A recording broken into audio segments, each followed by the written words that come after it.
이 과거를 털고 가야 되는데 예. 2018년도에 나쁜 악습들, 잘못된 점들 그대로 또 2019년도 끌고 갈 게 바로 문재인 정부거든요. 예. 새해에는 어떤 그 상황이 벌어질지 또 궁금합니다. 새해에 참 조금 이제 어려워지는데 세계 경제 이야기를 하면 좀 어려워지잖아요. 근데 세계 경제 이야기를 안 할 수가 없어요. 한국은 세계에다가 수출을 해서 성공을 한 나라이기 때문에 수출을 안 할 수 없는 거고. 근데 미국은 좋을 것이다.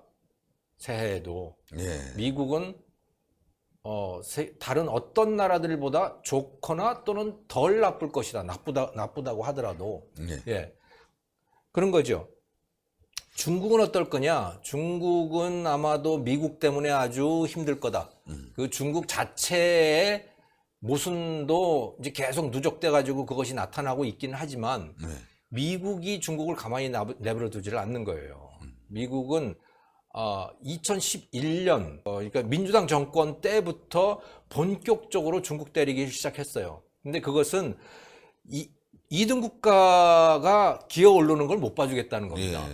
1980년대에는 일본이 기고만장을 해가지고 미국한테 덤비려고 했잖아요. 근데 그걸 가만히 안 놔뒀잖아요. 그래서 플라자 합의라고 하는 걸 통해 가지고 일본을 거꾸로 뜨렸죠. 근데 지금은 그 미국이 중국이 미국에 덤비는 걸 이제 못 봐주겠다라고 그건 확실하게 결정을 한 것 같고, 그것이 무슨 정책으로, 그러니까 무슨 결의를 한 것은 아니지만 미국의 지도층의 아주 지배적인 분위기로 자리를 잡은 것 같아요. 그건 민주당이든 공화당이든 다를 바 없다. 그것은 아무튼 미국의 지도층이라면 대개 그런 생각을 갖고 있기 때문에 정권이 바뀌든 안 바뀌든 그거는 변할 사항이 아닌 거죠.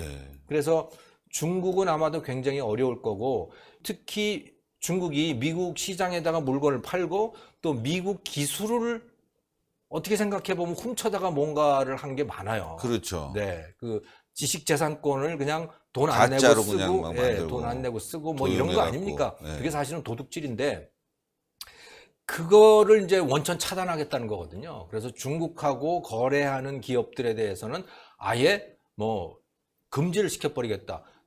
미국 정부의 허가를 받고 뭔가 거래를 해도 하게 만들겠다. 뭐 이런 식으로 나가기 때문에 중국은 어려울 거다. 중국이 어려우면 한국도 어렵다.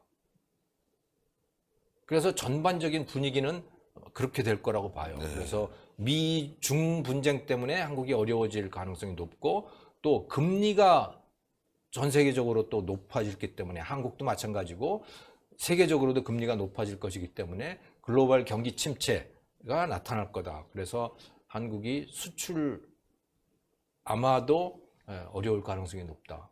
내수는 이미 말씀을 드렸던 부분이고 그렇게 보이죠. 내년에도 이제 상당히 어려운 해가 될 텐데 그러기 위해선 정부가 좀 정신을 차리고 기업인들의 말에 귀를 기울이고 전문가들 말에 귀를 기울여야 되는데 뭐 그럴 상황이 아니거든요. 그럴 지금. 상황이 아니죠. 계속 변명하는 거 같고 변명으로 아마 일관을 하게 되겠죠.